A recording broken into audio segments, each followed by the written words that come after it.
Welcome to our YouTube channel, where we embark on a journey to explore groundbreaking advancements in accessibility and technology. This week, we're diving into an extraordinary event that's changing the lives of millions. Join us as we uncover how Tatum Robotics is revolutionizing the world of communication for the deafblind community, a historically underserved population. Discover the innovative solution that is reshaping the landscape of communication for 150 million deafblind individuals worldwide. It's not just about braille. It's about embracing a new era that includes signing culture, offering independence like never before. Stay tuned as we unveil the incredible progress in providing the first independent communication tool for the deafblind community. This is a transformation you won't want to miss. Hello everyone, thank you for joining us today.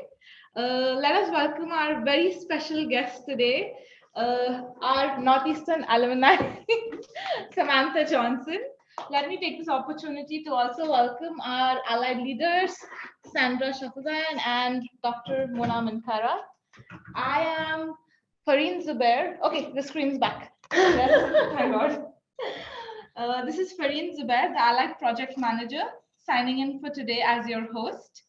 So if there's any extra assistance that I could provide to you for the people on Zoom, please put it in the chat box, and the people in person, please let me know. Just come here and just talk to me about it. Okay, and let us welcome Valerie. She is our ASL interpreter. Welcome, Valerie.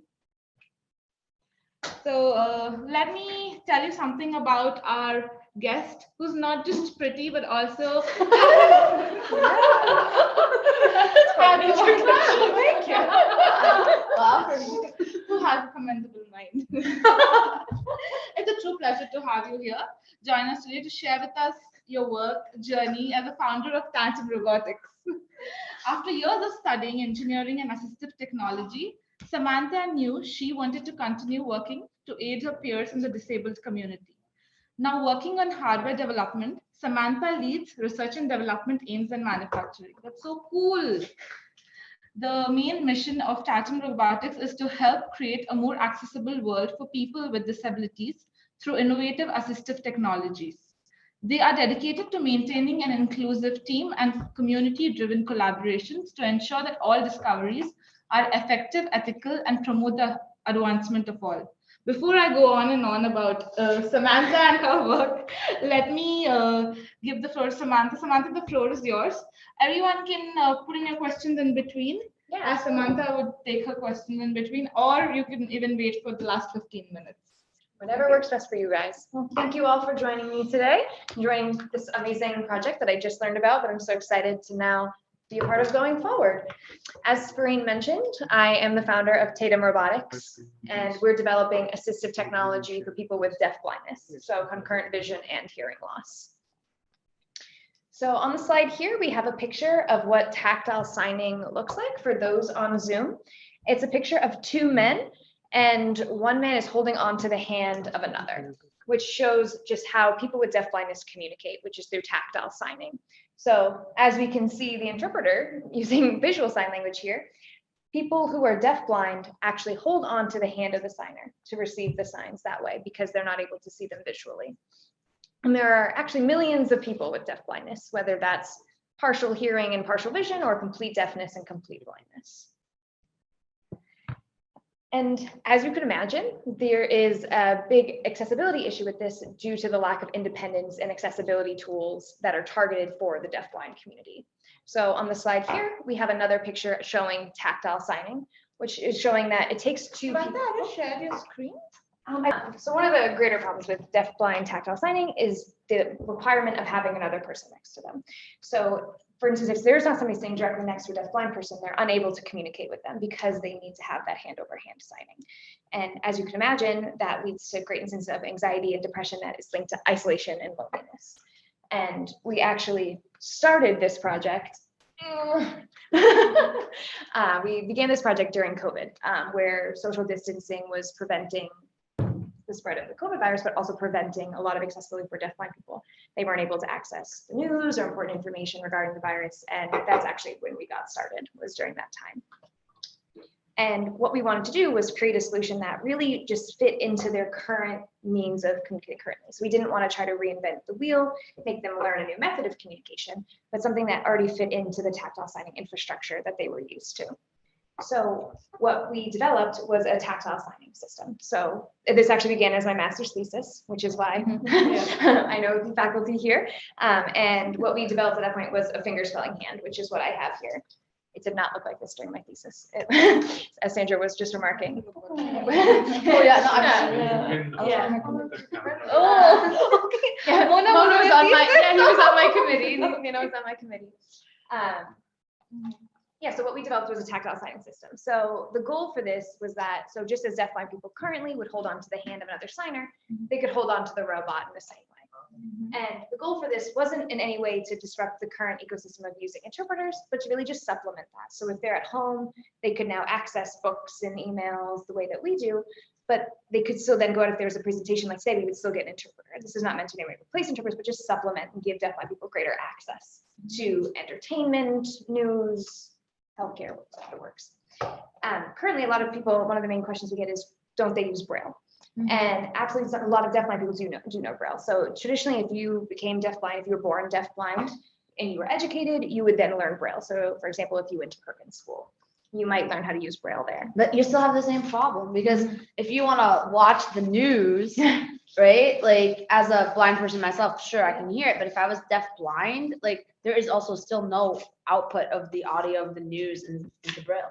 Right, So then it would be outputted with your device, which is really cool. Right, exactly. So news might get closed caption, but you then need to kind of extract those closed But then if captions. you can't see somehow. them. Right, exactly. And so some deafblind people do know Braille, but we often find that most deafblind people actually become deafblind much later in life. So they might have a condition such as Usher syndrome. If you want to go to this slide with the little chart on it. They have Usher syndrome, so they're born deaf and then lose their vision later in life, or if they didn't have access to education, or if they have multiple cognitive disabilities that will just prevent them from kind of having the education, the experience of learning Braille. So we found that a lot of deafblind people, their primary and often only communication language is this tactile signing. So what we decided to develop, if you want to go up one slide to the vision, this is what our goal was, to develop this independent communication. And it actually probably did not send the video. We can watch them signing after. So the way that this works currently is there's a few modes of communicating. There can be used either direct text or voice input. So the way that I'll show you is I'll actually just type directly into the system and it will output it on the finger spelling hand. So that will be the first method. And the next is it will pull from text-based communication medium. So just like we discussed that book. So we could pull in that book, translate it out of English into ASL, because they're two completely different languages, which I'm sure you guys are familiar with. And then output it on the finger spelling hand. And then our last goal is to really do remote real-time signing. So it's not just one-way communication. So even though right now you could type the deafblind person, they couldn't respond to you. So we are going to develop a gesture recognition system so they can actually respond back and really make it two-way. So the hand has a lot of degrees of freedom. When we actually started this project, we thought it was going to be much more of a software project. We thought we'd be able to use a hand that was already developed. But as you can see with signing, or just the sign that you've seen before, it's very specific, the hand patterns that need to be made, the hand shapes that are made. So we actually had to add an exorbitant amount of degrees of freedom in the hand. So each finger has 3 degrees of freedom, so it can move independently in 3 different ways. And then our wrist has 3 degrees of freedom as well. So we tried to mimic the human hand as much as possible, but also just try to simplify as much as possible to make sure that it's easier to control and lower cost. I have a question. Yes. And my question might be very not like it comes from ignorance. No. So from what I understand, also ASL interpreting, like usually people have like I don't know, personality, right? Personality in how you're ASL interpreting. Does a robot have personality? Yeah, no, that's a great question. And so, no, that's absolutely true. And I think, Or is it like, you know, yeah, so the finger spelling hand, this wouldn't really have any personality. It's just spelling all the words. So as you're probably familiar with signing as well, there's an ASL manual alphabet. You could sit there and you'd probably spell your name or proper nouns, but there's a whole dictionary of signs that you'd use as well. So this would just finger spell. So as you type it in, it's going to finger spell it. What we're also in the progress of developing, which we can see here on this side actually, is a full arm to do more complex signing. And in that way, you could actually really embody ASL. So as we're translating those stories, we can actually capture excitement or anger and the things that you wouldn't really be able to on this finger spelling hand, but is the fun. So you can't sign, you can't finger spell with attitude. Like, I don't know how, but maybe we should ask around a little more. Yeah, I can imagine some finger signs. Yeah. with attitude. A little faster. That's a robot.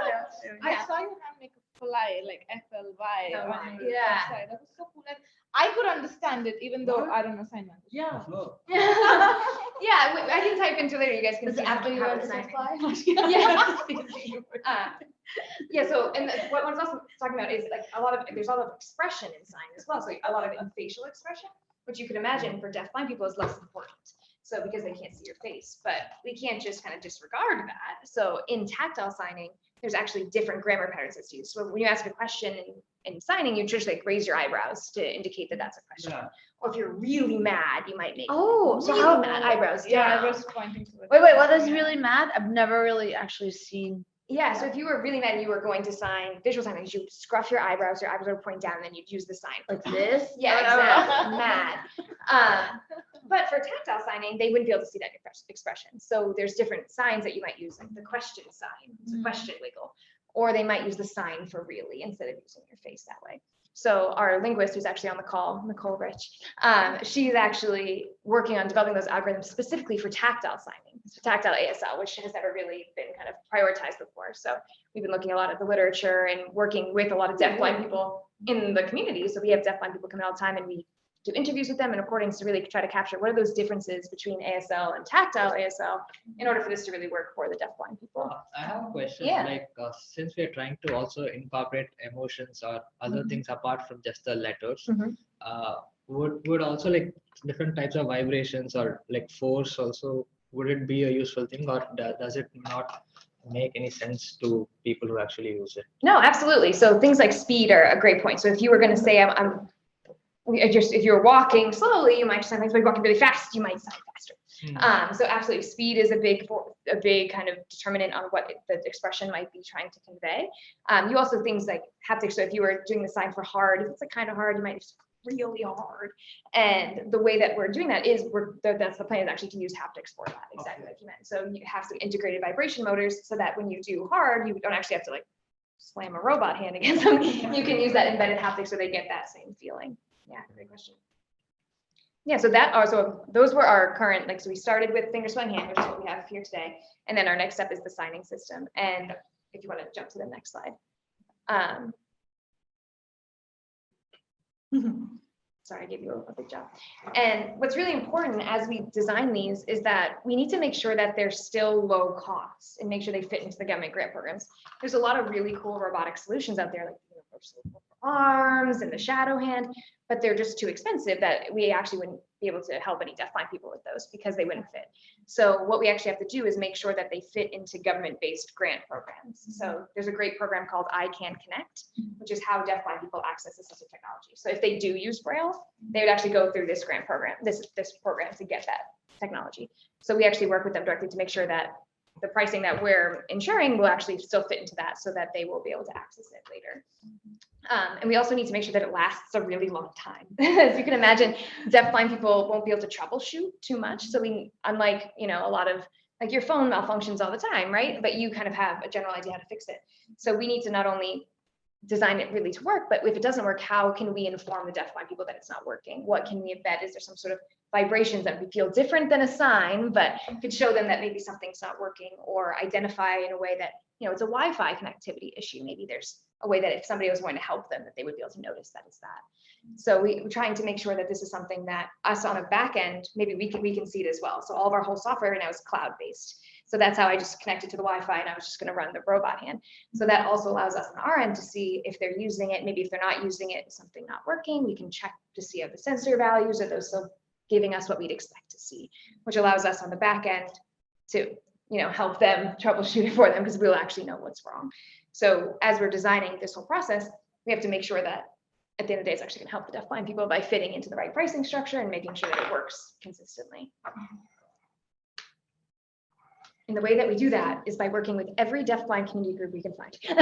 So we work with the Perkins School, which you can imagine is in Watertown, if you guys are familiar with it. They actually have a deafblind school. So if you have a child that is deafblind, Perkins often gets involved. A lot of deafblind people that we work with, especially the ones that are still in Boston, went to Perkins. So we have a good relationship with Perkins. Learning how they teach deafblind children is a great question that we always kind of work with them, and how Perkins signing is a little bit different than maybe traditional ASL. The Deafblind Contact Center is also local in Boston. They're the ones who actually inspired this project. I had taken a signing class at Northeastern, and part of the class is you go out into the deaf community and practice your signing and learn more about the culture. And one of these outings, we met up with people at the Deafblind Contact Center. That was kind of one of the outings, they were there. And that was the first deafblind person I met. And Nicole, who now works with me as well, she was actually in that class too. And that's when we learned about deafblind signing, tactile signing. And that's when COVID started. That's who I reached out to when we started kind of developing these initial prototypes. So we have people from the Deafblind Contact Center come in all the time. We do big events that they circle around, and we have lots of people testing it. We had one event, we had like 15 deafblind people come in, and we did lots of signing, and they gave us lots of feedback. We learned lots from that, as you could imagine. Helen Keller National Center, and just a lot of different programs to really teach us how we need to, because it needs to be customizable for each, as you can imagine. You've probably heard the phrase that if you're designing for one person with disability, you need to design it in many different ways. You know, that's only gonna help that one person. So we're trying to figure out all the different ways we need to be able to customize it. Speed is exactly one. So even for finger spelling, some people want you to do hi, my, some finger spelling very slowly, or some people are like, oh, that's wasting time. You know, you can go a lot faster. So a lot of things that we can try to customize, and these are things that we learn through working with the deafblind people. So do you customize it according to the person you give it to? Yeah, absolutely. So what we do in like the first time we work with a new deafblind person is we sit down, we sign at a certain speed, and they tell us it's too fast or too slow, and we slow it down. And what's fun about kind of the linguistics work that we're doing is, have you heard of SEE, Signed Exact English? So there's kind of like a spectrum. There's true ASL and then Signed Exact English, which is word for word English. So instead of doing like my name, Sam, there's like a sign for is. I don't even know what it is, but like it's something, there's a sign for it. So in between, there's called like pigeon. So it's kind of a little bit of English word order, but still ASL signs. So we're able to actually capture all of that too. So if somebody has some sort of signing regional differences, trying to figure out if you did the sign for Framingham, if you did it in California, that's Fremont. You know, so trying to make sure that that'd be clear kind of across different places. So yeah, that's what we do usually when people first come in, is try to figure out what those variables could be. Do you make those settings changeable for the, so let's say you're somebody who likes it slow today, but then maybe in like 5 years, Right. you want it fast. Is it something like on my phone, I can increase the speed of my voiceover? Is it Yeah. something like that? Like the user can manipulate the settings? Yeah, well, as you can imagine right now, I can change it, but that is absolutely the plan. Is there's like a website that the person go to and change it. We call them like skill levels for the speed. So there's like beginner, intermediate, advanced. So beginners a little bit slower, and then it'd be easy to just, you know, change it to intermediate if you're ready for a little bit faster pace. And the way that we're actually determining those paces is by working with different deafblind people. So what we first had is the fast pace. No one can receive it. We just did it as fast as the robot could go, and people are like, what is like, it's way too fast. So we learned that that's actually super duper advanced speed, you know. So figuring out kind of what those levels should be and how many levels we need to have. So people can change them themselves. Right. So like in theory, one day for the product. exactly. So we're hoping like all of these things can be customizable. So you could change, like, you know, you're now in somewhere in different area, so you need to change what region you're in. And specifically, like, Perkins has their own type of signing. So we have to even incorporate, like, you're a Perkins signer, but maybe you left Perkins, now you sign more ASL, you could kind of change it. So we're trying to really see whatever the user could potentially want to change, they would have that ability to do so. So how does the robot, like, I'm trying to understand the data that the robot needs to sign. So is it continuously evolving, or is it like a predefined data set, like it only knows these words? Yeah, that's a great question. So right now for the finger spelling, we have all the hand shapes stored. So all you do is you type in, it will actually just like stream those sequences down. So when I type in, how are you, it will just pull those hand shapes down. Exactly. HOWARE YOU. Take it letter by letter. Okay, letter by letter. Right. But what if you speak to it? Right, so Same thing. it would go then to text, then it would stream it down. Okay. But for the content, so we'll have books that are kind of cataloged for sure that again, we already have, but it's something that it can pull your emails. So it will then kind of process through kind of our flow. We'll pull the email, we'll translate it, we'll figure out what signs that equates to. So we have all that sort of database, and our plan for actually right now for these signs, and then we did it for these signs, but we're hoping to do it for all of the signs for the arm is we actually bring in deaf and native signers and deafblind signers, and we do motion capture to track the signing. So we can track the joint angles, how they change, which you'd assume would be an easy task, is very hard to do this task. Yeah. Just watching her, you could Exactly. see it's not just hands, it's It's whole the whole body. exactly. And so like unlike a lot of one of our co actually is looking to doing inverse kinematics, but inverse kinematics is like what is the final position? We don't care about the path. But for ASL, the path is actually very important. You know, like some of the signs they go like this. If you were just doing inverse kinematics, you might just jump down. You wouldn't, do the path. So we're actually now you're trying to use motion capture to really like track over time what the joint angles are, and then map that to the robot that way. Are you primarily focusing on tactile ASL? Yeah. Like not, okay. Yeah, so our main goal right now is for tactile ASL. As you can imagine, for visual signers, there are more efficient ways to do this. You could use an animation. You could have a virtual interpreter, which a deafblind person wouldn't be able to access. We actually had a Zoom meeting with a deafblind community group in Connecticut the other day, and I was so interested. I was like, how does this work? How do we How's this gonna work? Right. Yeah. And everybody in their homes had interpreters with them. So we were all on Zoom, but everybody in their homes had the interpreters. It was very amazing. So wouldn't that be efficient if everybody had their arm and then you're just streaming to Right. everybody? Right. And so that's like, and hopefully that's something that like deafblind people, they could each just have one, then they could communicate with each other. They don't have to be sitting right next to each other. They could be, we actually thought when we first started talking about the project, I thought that would be what they were most excited about, was this kind of idea of communicating with their peers. And as we started doing more validations, what we found is most definitely people were telling us they're so excited to access entertainment. That was like their biggest thing. Like, I'd love to read a book or watch a movie, and the more we thought about it, like imagine how time must pass so slowly if you're just kind of sitting by yourself. Like we consume media all day. So but that's also was helpful for us to know that that's what we should prioritize, is this like consuming media and these translation algorithms so that we can do it right. Yeah. So as long as you get the word out, any form of input is converted to word, this will work. Exactly. So that's exactly how we do it. So we translate it into text person, then we know how to pull that down. Exactly. So, and that's one of the things, like Braille is a medium of English. So just you have spoken English, you have Braille English, but ASL is completely different. So actually we have a deafblind person we work with, and she was talking about one of the main reasons she struggles with Braille is she's like, it's not my language. I don't know the language. So that's something that. Oh, that's really interesting. Yeah, isn't that? Yeah, we were signing yesterday, and I asked her the finger spelling, "What is your age?" And she didn't understand the question.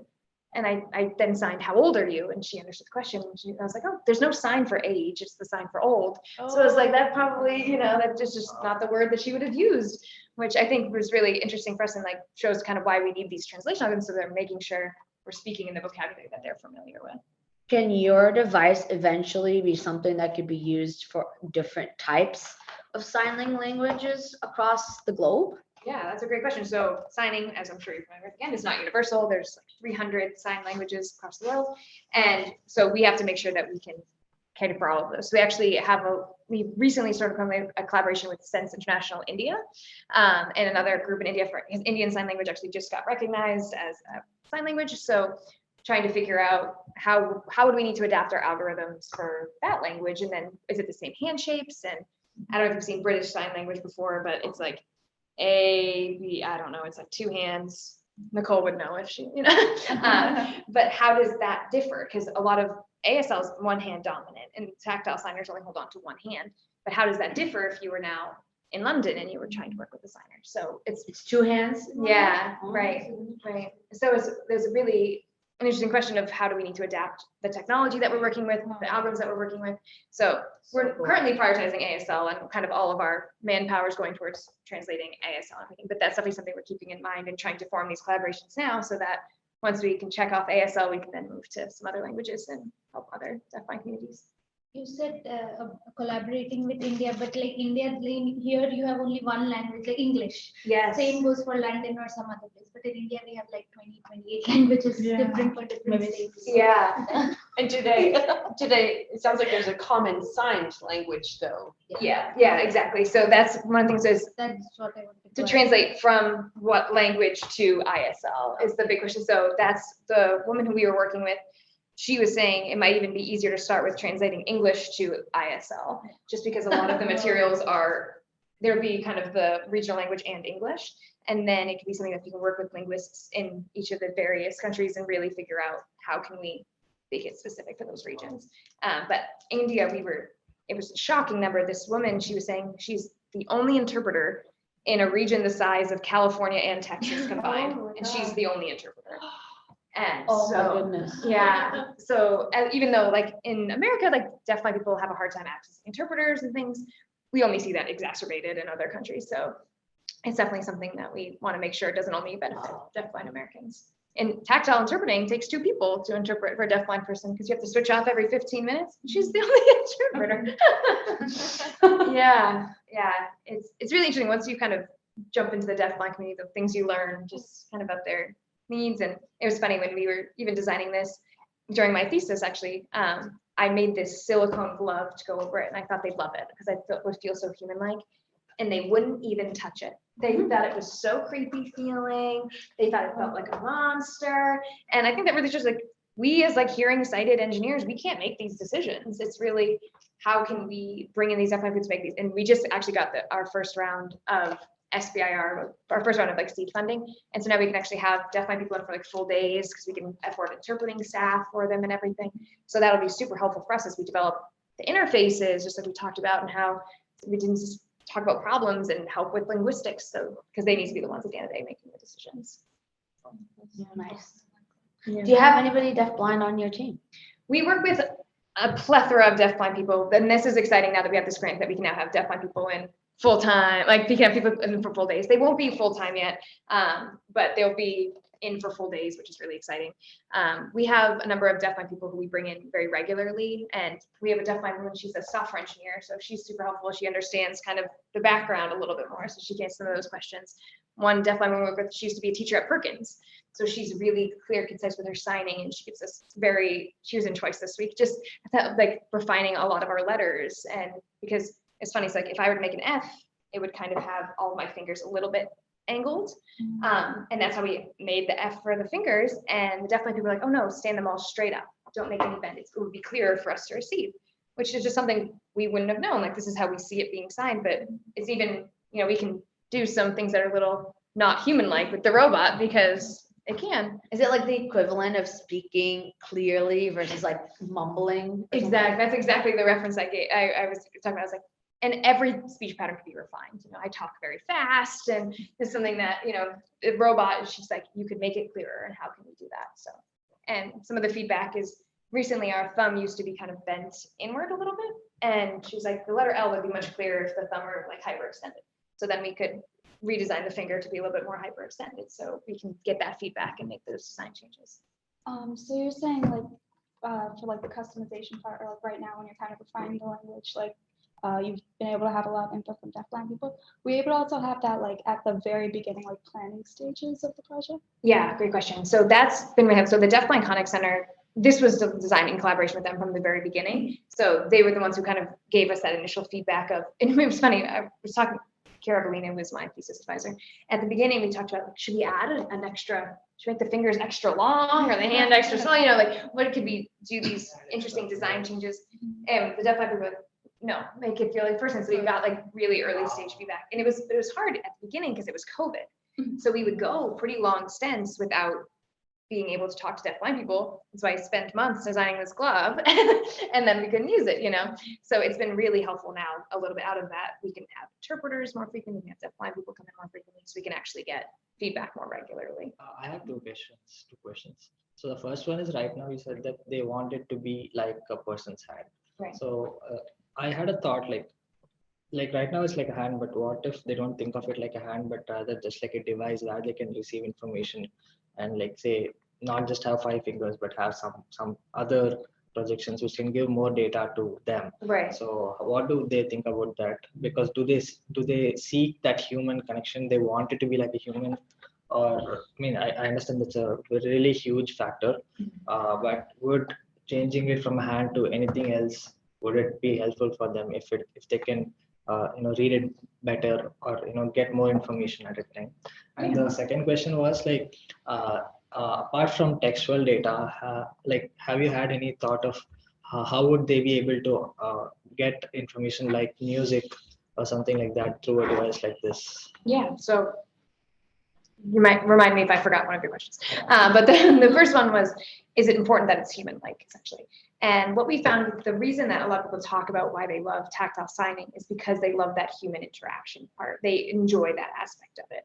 And that's something that we're trying to recapitulate. But we also realize that maybe this isn't the most effective way to communicate. But we found that we really want to make sure, especially at the early, this is one of the first designs that we made that's like, it's for deafblind people. They didn't try to adapt Braille for deafblind people. They weren't trying to take Morse code and for deafblind people. But so we want to make sure that this works the way that they're familiar with first, and then it can be something that we can try to make adaptions for, and we can try to add additional features for later on. So we definitely want it first and foremost to be what they're familiar with in a way that it will be an easier learning curve for them.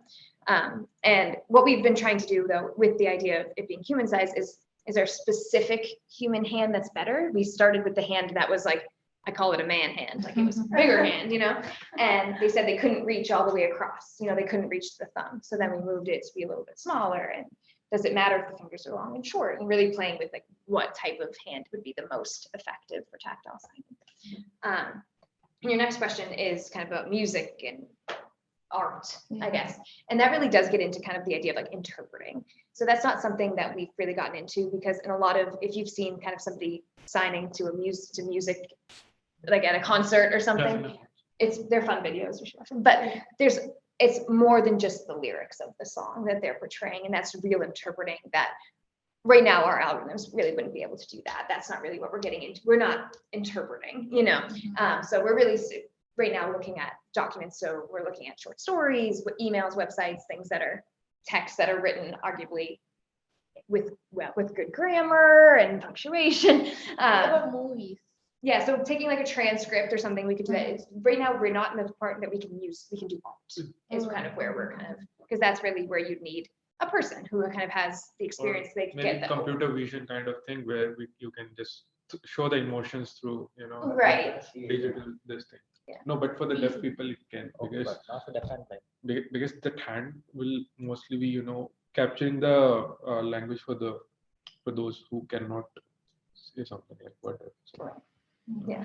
So it's definitely something that would be more of a future goal, but definitely something that I'm sure they'd be really interested in testing out. And it can be something that as, our team grows and we can have more definitely people who maybe know what they would like to experience with music, and we work with a lot of interpreters too, who work specifically with deafblind, with deafblind people, because they know how they adapt certain phrases or certain sentences for deafblind people. So that could also be something that we could work with deafblind people.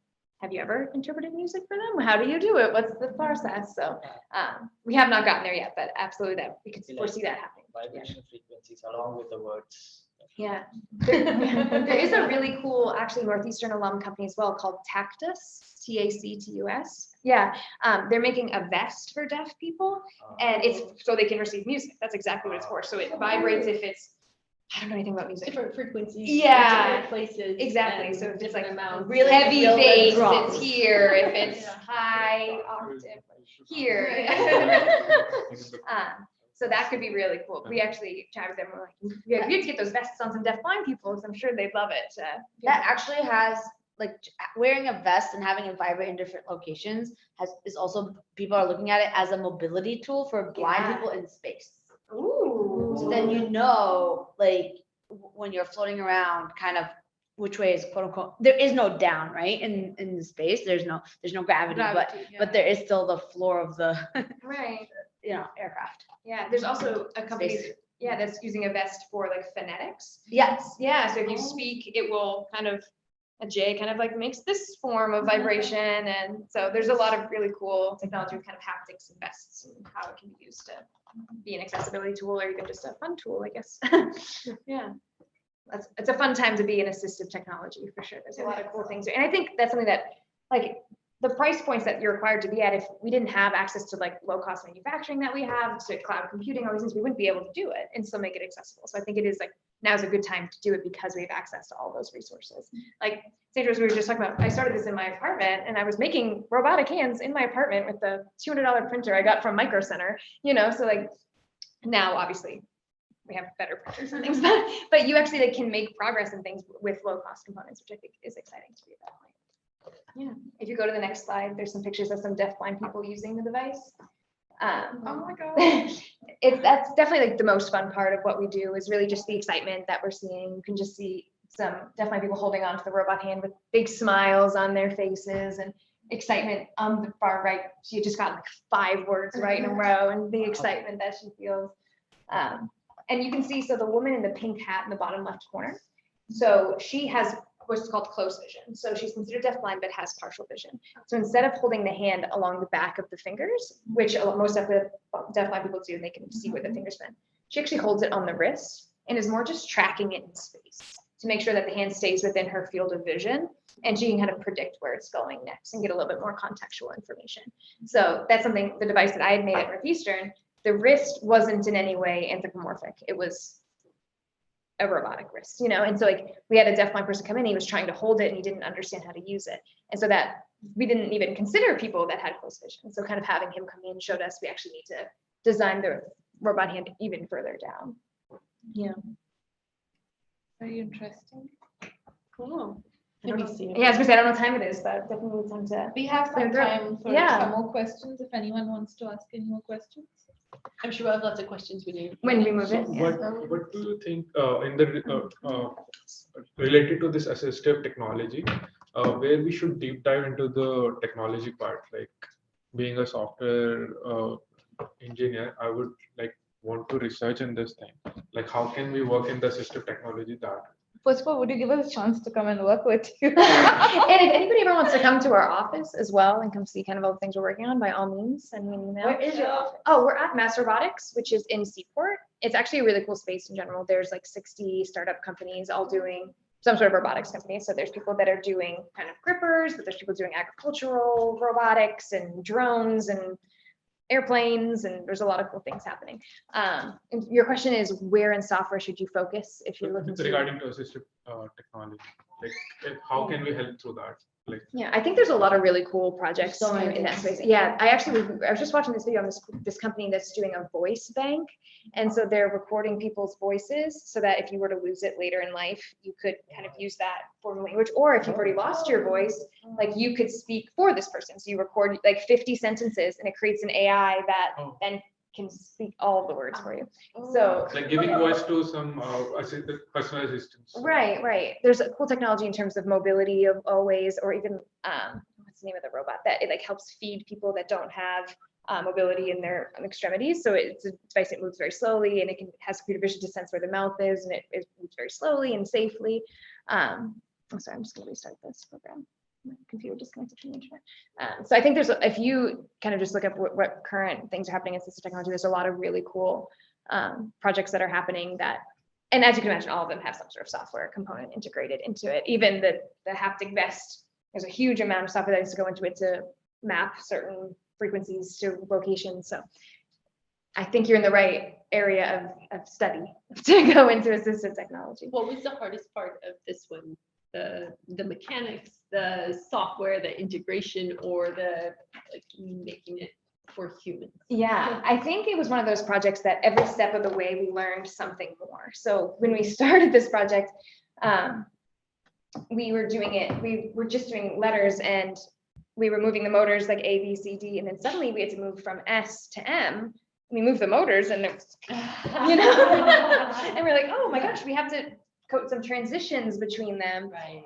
So we had to grow that way. And then the system has a deaf-blind person like on top of it, right? So that's been a huge problem, just like the longevity, making sure that it lasts and these motors are being continuously used. What's the duty cycle of planning it?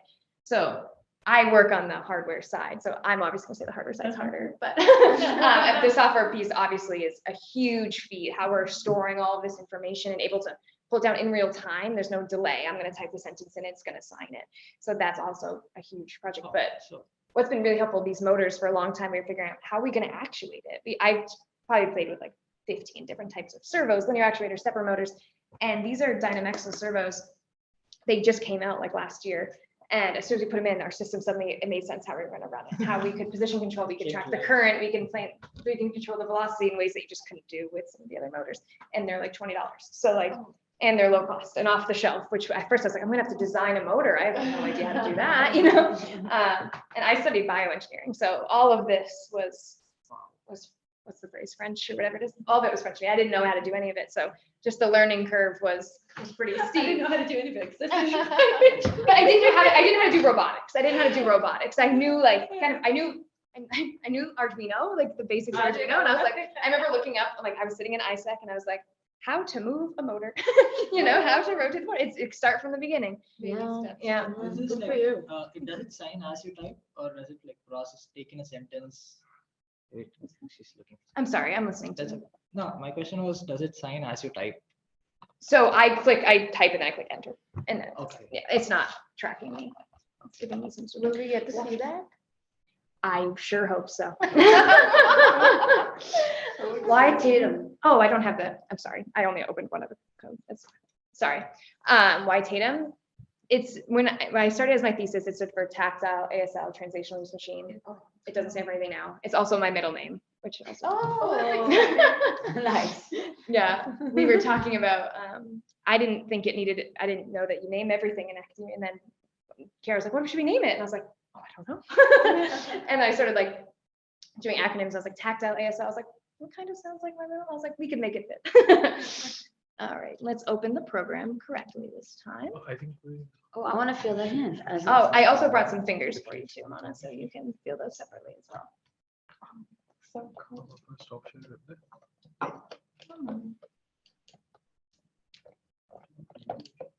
It's so cool, Sam, what you're doing. Oh, thank you. I know. I don't think you were. I think you were in. Were you traveling during my defense? I remember virtually. Yeah, yeah. I think you But I've were. met you multiple times. Oh my gosh, since of then. course. But I don't think you got to feel the hand though. I don't think I have. No, I don't think so. I'll know if I touch it. Yeah, absolutely. Okay. Well, I think actually. he's still Yeah, on she there. has connected. Yes. She does have a robotic hand. So can you guys show it on Zoom? We'll You turn guys the show camera. on Zoom. It's Maybe like- Marie, you could come sit over here and have the Yes, camera, yes. your camera pointing directly at it. So any tips for students starting their own company? Oh goodness. Yeah, I mean, honestly, you're in a great place to. I didn't know any of this when I was at Northeastern, but Northeastern actually has a great entrepreneurial program. Have you heard of NU Idea or anything like that? They actually have professors and mentors that will help you develop your pitch decks and your initial business plans and things like that. They'll also kind of help you with, even as students, you can have access to funds to build initial prototypes and to start initial kind of marketing things. So I would definitely get involved in that if that's something that you're interested in. I didn't know about it all. I heard MIT had one, so we just Googled Northeastern. Entrepreneurship. Northeastern entrepreneurship money. Just an engineer who lived under a rock. I was like, I was in ISEC all the whole time. I never went to Schulman. So there's definitely a lot of resources out there. There's also a lot of cool resources about like women-owned businesses in Massachusetts specifically. Yeah. For grants and stuff. And there's a lot of programs like for women businesses, just like access to mentors and for things like that. It was definitely a big learning curve, but it's honestly, it's been And very it's still fun. like a continuous evaluation. Continuous learning and. Continuously, I feel that way all the time. I feel like I'm learning more about robotics. I feel like I'm learning more about deafblind culture. I feel like I'm learning more about business. Make it watch a video. And a lot of sign languages. A lot about sign language. I was funny when I started this project, I had taken ASL 1, but I didn't know any more than that. And the first time we had deafblind people come in, the interpreters were just running a little late. And I was left with 2 deafblind people, and I was honestly, I was embarrassed because I didn't know how to sign. I could say my name was Sam, and I was like, okay, I guess I'll just wait for the interpreters. And we have deafblind people coming all the time, and I can sign with them, or Nicole's there, we can sign with them together. So it's been a kind of a great experience growing as a signer as well and being more involved in the community as a result. Come along with. Yeah, yeah. And now that the deafblind people come in, they want you to be able to sign, to be able to communicate with them. You know, they want to be able to chat with you directly. We had this woman was doing some videos of our robot yesterday, and it was, instead of doing a W, it did a V. And the deafblind woman responded to the camera and said it was right. And she turns to me, she's like signing to me, and she's like, it did a W, but I told her you were right. Thank you. I was like, For the people online, Sam is getting her robot working. there we go. Okay. Now we can. When in doubt, restart your computer, I guess. Yeah, I keep that. Yeah. Have you seen that? Turn it on, turn it off and on again. Oh, yeah. Okay. So we'll just spell Tatum Robotics. I don't know if the camera can see it at all. Oh, they're seeing the back. So the deafblind person holds on to the back right here, and they're able to magically understand the signs into their hands. Oh. Okay. So Yeah. I'm just wondering, like, if they're holding it on the back, how do they know what's happening? Yeah, it's a great question. Honestly, so on my understanding is, so they're able to feel here when the joints are dipped, Okay. and they're able to feel if the thumb is moved. Okay. And in that way, they're able to kind of estimate the hand shapes. And what we also learned, the first validations we were doing letter validation. So I would just do the letter C, and I'd be like, what is that? You know? And we were getting very terrible recognition rates. We were getting 60, 70%. In context. Yeah, they were like, if you have no context, how would we know? If I just even said a letter to you randomly, is it T? Like, that's why you have codes when you tell somebody a letter, you know? Right, exactly. Yeah. It's confusing. So Can I feel the hand? oh my gosh, of course. So what we started to do was do words. And then I think that So does where give, do, guide my hand. yeah, Where's so it? this is the whole box here. This is where the Uh-huh. servos are in. And then this is the forearm coming up. And then here's the hand here. So where do people hold it? Like, Yeah. Here. what is the back? Yeah, so the back is right here, yeah. So what they do is they hold it just like this. Oh. Yeah. And then here, let me have it sign something. That's the thumb one. Yeah. No, that's what you do. Especially like with you.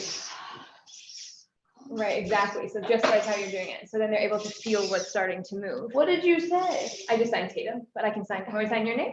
Yeah. What? Just M. I just want to know M. Oh, just M. Sure. M.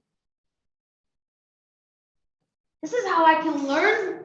Yeah. I don't, I've never seen sign language. Right. Oh, this is so cool. And so what was really important for us when we were designing is definitely people are going to be in constant contact with it. So we can't use like traditional linkages that might have gappings. So this is actually one continuous print. So it actually, there's no open space on the back, and it's all flexible material. So even if you kept your hand stuck in it, it's not going to hurt you. It's flexible. Yes. Yeah, right. It's not gonna pinch my skin. Exactly. That's. And so usually smart. we put a glove on it as well. It's some sort of either kind of a silk. Okay, do more. I'm gonna do your whole name. Mona Minhara. Yeah. I'm doing the whole thing. Oh, that's too much, but. Okay, okay. Yeah, I need beginner level. Yeah, sorry. Like super. Letter by letter.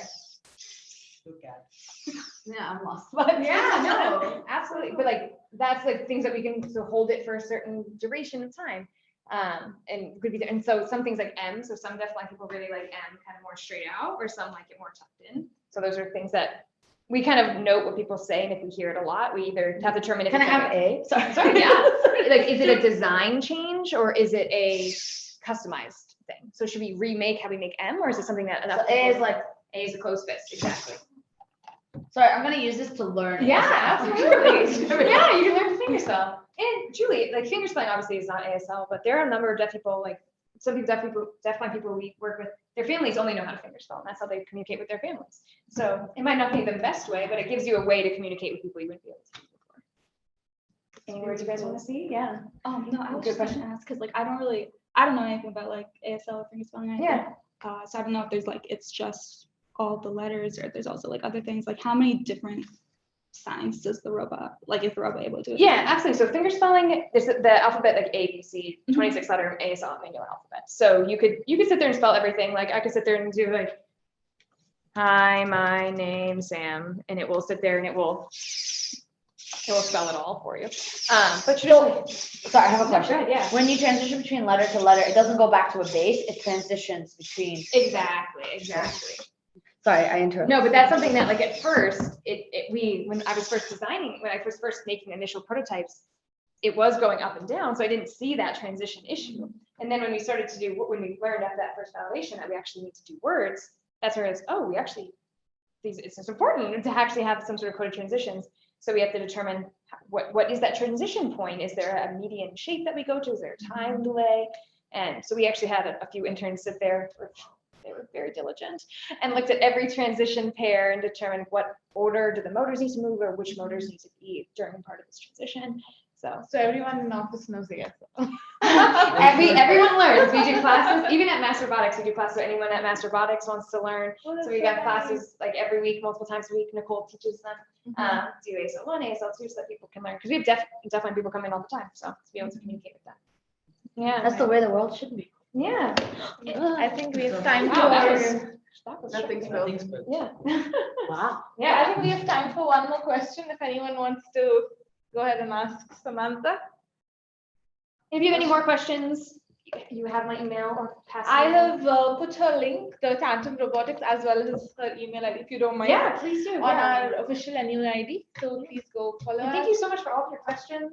It was very thoughtful and really showed your engagement in assistive technology, which is Thank amazing. you so to see. much for coming in. Oh, my I'm pleasure. much as it's nostalgic for you to be back in college. I know. I'm glad I brought the robot. I didn't remember if we talked about bring the robot or don't bring the robot. Yes. I was like, Always bring the who would be robot. upset if I brought Always it? Yes. props.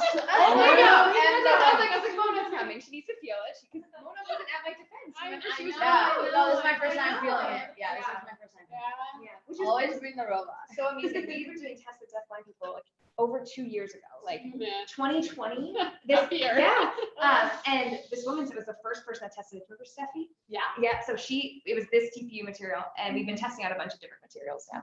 And so we went to her a few months ago with like 5 different materials. And we're like, which one do you like? And she picked up the TPU one. She's like, this was the material you used last time. I'm like, that was like 2.5 years ago. How do you remember that? Amazing. High consensus for sort of. Oh, thing, right? exactly. And it's like your main mode of like Exactly. interacting. Yeah. Exactly. And they have so much fun. Whenever we bring in deafblind people, it's always a great time. Yeah. So Kiara was my thesis advisor. So we had lots of fun designing robots. We're designing out the arm, and I was showing Jonathan pictures of me sitting on the ISEC floor building out robots. Yeah, the high-tech floor at some point became a mini robotic. Ian's like, please clean up. And I'm so sorry. He was So saying cool. yeah. But Now, since you know about Allied, you're going to continue to be an Allied? Oh, absolutely. And I'm glad that they're hybrid too, which is great. Yes, So it that is we- hybrid. yeah. And next week, we're going to have this event on Down syndrome by Dr. Catherine. Great. Yeah, so I hope you can join us. Either Absolutely. hybrid or just come in person whenever you can. And come Perfect. join Thank you. us. No, I should was give her a very little good. Yes, and this is a little something from Oh. Team Allied from. Oh, fantastic. Yeah. I haven't seen it. Yeah, we've been waiting. Yeah. for a long time. Yeah. Open it. So we open it? Okay. Yeah. So cute. It's a mug with the logo on it and the Instagram handle and the YouTube. Perfect.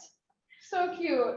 I love the logo, by the way. I don't know who designed it, but. It was Elif. It is Ellen. Oh, She was a nice. previous project manager. Right. Did Yeah. she graduate? No, she is working, but Okay. I continue. Nice. And you were amazing. Thank you for being a great contact. Thank you, everyone. Thank you for I'm being so- a great. Thank you, Shirley. So thank you everyone for coming in.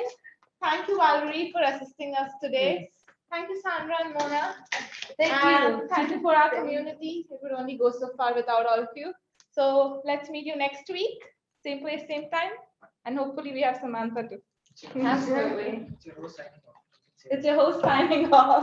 Yeah,